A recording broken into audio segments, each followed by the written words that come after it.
BMC अफिसଠାରେ विक्षोभ CLR DLR कर्मचारी को स्थायी नियुक्ति और ठिका श्रमिक प्रथा उच्छेद दाबी बीएमसी घेराव। भुवनेश्वर सहर को सफासुतरा रखापी महानगर निगम अधीन में सीधासख भाव प्राय 2500 और ठिकादार जरिए प्राय 4000 ऊर्ध्व दलित श्रेणी पुरुष और महिला सफाई कर्मचारी मैंने नियुक्ति पाई।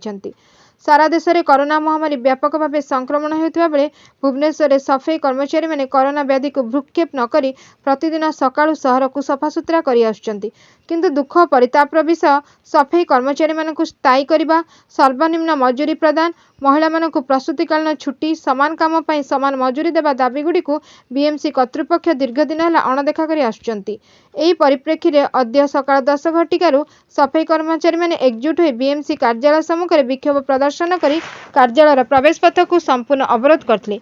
श्रमिक मान एकता जो बीएमसी माननीय मेयर और कमिशनर श्रमिक मान प्रतिनिधि को एक बैठकर आयोजन करते।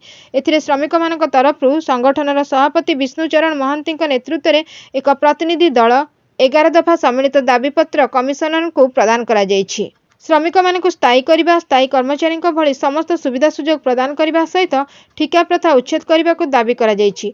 पूर्व श्रमिक मानकर समस्यार स्थायी समाधान पर एक त्रिपाक्षिक कमिटी गठन हो प्रति 3 मासरे थरे कमिटी बसी श्रमिक मानकर समस्यार समाधान पर निष्पत्ति होइतिले सुद्धा बीएमसी कर्तृपक्ष कार्यकारी करुनाहांती।